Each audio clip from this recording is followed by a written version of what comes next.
Hello, everybody. Today is one of the last days we're going to be practicing some of our skills dealing with memoir and working on some of our writing skills. Starting tomorrow, we'll be working on a final assessment.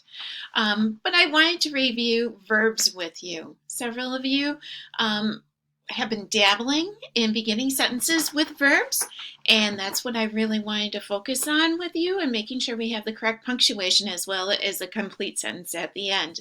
Now, I want to tell you a little bit about when we start sentences with verbs. When we start sentences with verbs, the verbs will always have an ing ending. Okay, sprinting, he ran across the street. I guess that's not the greatest sentence in the world, but you see how it has an ing to go with it. Okay, also, the sentences are a sentence beginning with a verb begins with a dependent clause and ends with an independent clause. It also has a comma in between the two. Okay, before you get too worked up over what that means, I'm going to explain that. So I went back to my journal and I am just going to pick out a few sentences from there. Okay, we were nearing the end of the line. Only about 10 people remained on board, so ignoring him or hiding no longer worked. Okay, I'm going to take that sentence, and what I want to do is I want to begin that sentence. I'm going to practice beginning with a verb. I don't know if I'm going to like it or not. So I'm going to start with, let me make it bold for you guys. Ignoring him or hiding no longer worked as we were nearing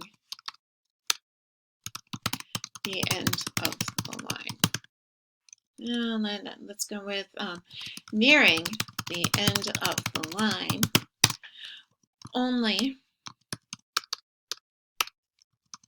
about 10 people remained on board, so ignoring him or hiding,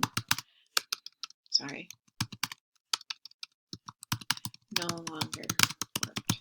Okay, we're going to look at this sentence right here. All right, when we look at that sentence, we have what we call a dependent phrase, nearing the end of the line.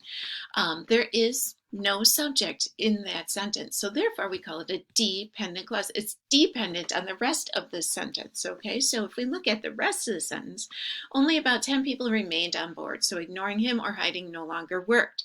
That's a sentence that can stand on its own, therefore we call it an independent clause. Independent clause, okay? So here we have the dependent clause, the verb phrase, followed by the dependent or the independent clause, okay, the complete sentence. So if this sentence has a complete subject, people remained, okay, is our verb.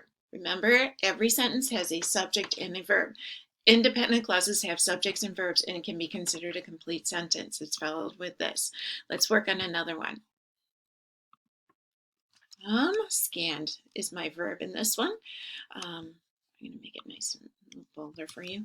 Scanning Sparky up and down, I questioned the small little pill in his hand. Okay, so here I began with the sentence with the verb scanning Sparky up and down. There is no subject in that part, right? Who's scanning Sparky up and down? I am, but it's not in that first phrase. Now I have my subject. Now, when we begin this sentence, it needs to start with the subject. The independent clause needs to start with the subject. I question the small little pill in his hand. The comma comes right before that. Now, if you would like to practice this more with me, please feel free to email me, text me, whatever. We'll get online and we'll meet just for a little bit. Most of you, with 5 or 10 more minutes, will be able to catch on to this.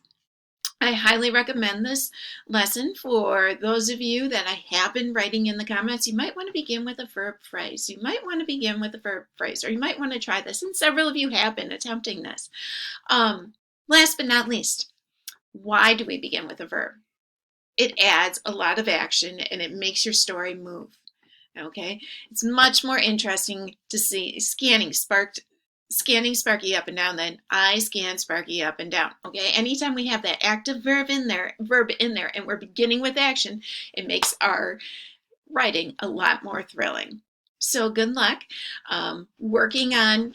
Practice on 2 or 3 of those sentences, and on the Google form, I'm going to be asking you to show me 2 or 3 of those that you improved, as well as telling me, what did you learn today? What did you learn from doing the revisions? I look forward to seeing your revisions.